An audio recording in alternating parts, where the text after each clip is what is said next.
অনেক দিন পর আজকে একটা মন স্পেশাল হচ্ছে কালিয়া, দই কালিয়া বানিয়েছি। বন্ধুরা, কীভাবে বানালাম সেটা তোমরা চটপট দেখে নাও। দেখলে আশা করি খুব ভালো লাগবে। আর পুরো ভিডিওটা সবাই দেখো, কেউ স্কিপ করে চলে যাও না। তো চলো চটপট দেখে নাও। বন্ধুরা দেখো, বাজার চলে এসছে। অনেক দিন পর আবার একটা ভিডিও নিয়ে চলে এসেছি। অনেক দিন মধ্যখানে ভিডিও দিতে পারিনি, তো আজকে আবার একটা নতুন রান্না নিয়ে চলে এসেছি। আর কি রান্নাটা করবো সেটা তোমরা চটপট দেখে নাও।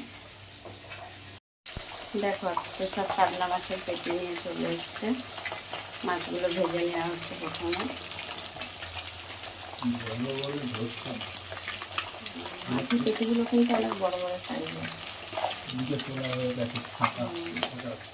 এই যে দেখো, কিছু মাছ ভাজা হয়ে গেছে। দেখো, মাছগুলো ভেজে তুলে নিয়েছি। গোটা সাদা জিরে দিয়ে দিলাম, দুটো শুকনো লঙ্কা দিয়ে দিলাম গোটা। এখানে দেখো, 3টে মাঝারি সাইজের পেঁয়াজ আর একটা টমেটো কেটে দিয়ে দিলাম।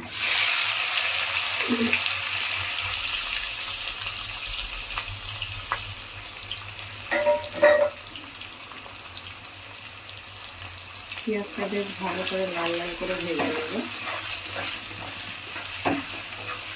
একদম কড়া করে ভাজতে হবে পেঁয়াজটা।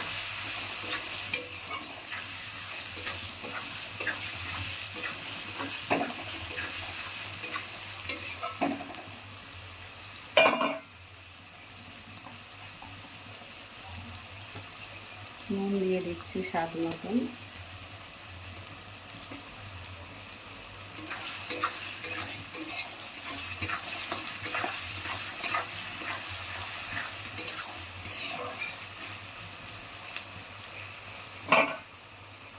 দেখো,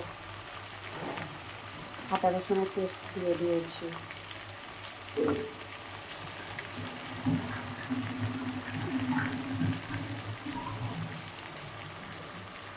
জিরে বাটা দিচ্ছি 1.5 চা চামচের মতন।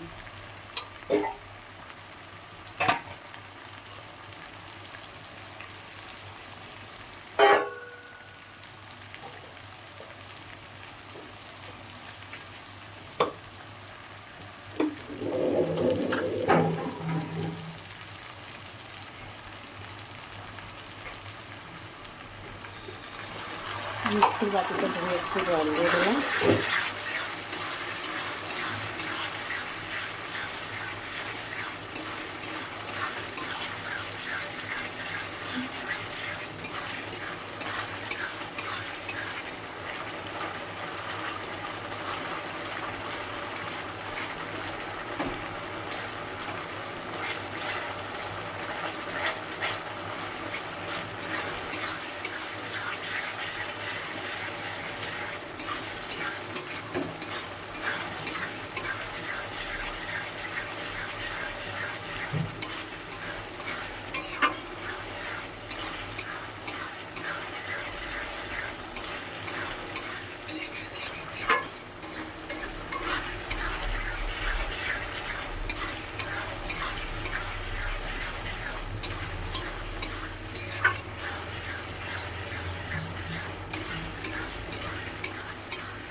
এটা আর একটু বেশ 2 থেকে 3 মিনিট কষাবো।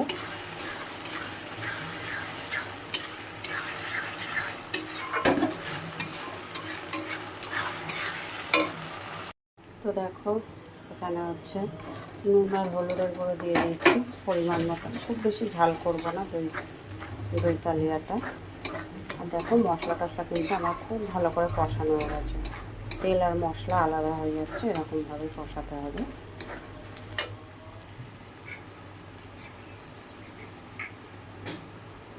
এখানে আমি 2 চা চামচের মতন দই নিয়ে ভালো করে ফাটিয়ে জল দিয়ে গুলে নিয়েছি।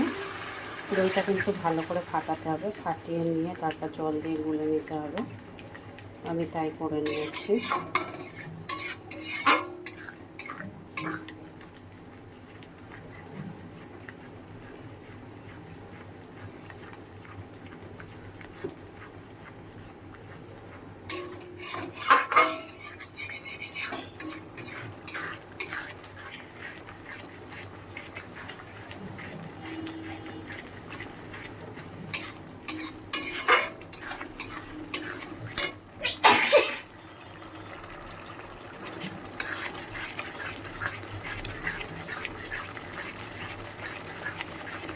এটা আমি আরও 2 থেকে 3 মিনিট কষাবো, ভালো করে কষিয়ে নিয়ে তারপর মাছগুলো দিয়ে দেবো। দেখো কয়েকটা কাঁচা লঙ্কা দিয়ে দিয়েছি, দইটা দেওয়ার পর ভালো করে কষিয়ে নিয়ে কাঁচা লঙ্কা দিয়ে দিয়েছি, একটু সামান্য পরিমাণের মিষ্টিও দিয়ে দিয়েছি, যেহেতু দই দিয়েছি তো টক দই, এই জন্য মিষ্টিটা দিলে ব্যালেন্সটা ঠিক রাখে। তো দিয়ে দিয়েছি, এবারে 2 থেকে 3 মিনিটের মতো ভালো করে ফুটিয়ে নেব, ফুটিয়ে নামিয়ে নেব।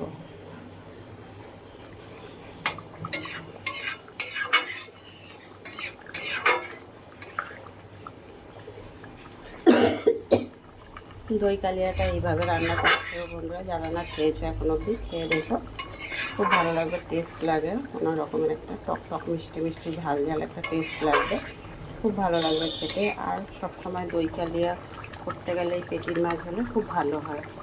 পেটির মাছ দিয়ে দই কালিয়াটা বানালে একটা ভালো লাগে, যে একটা কাতলা মাছের যে একটা তেল, একটা চর্বি টাইপের থাকে তো পেটিতে, সেই জন্য একটু টেস্টটা অন্য ধরনের লাগে।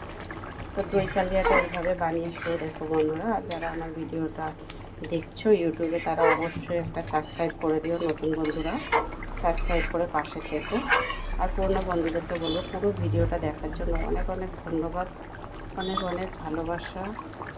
আবার পরে দেখা হবে কোনো একটা ছোট্ট ভিডিও নিয়ে, ততক্ষণের জন্য সবাই ভালো থেকো, সুস্থ থেকো। আবার নিত্য নতুন ভিডিও পাওয়ার জন্য সবাই কিন্তু সাপোর্ট করো। সবাই ভালো থেকো, সুস্থ থেকো। দেখো কিভাবে কি রান্না করেছি, চলো চটপট দেখে নাও বন্ধুরা।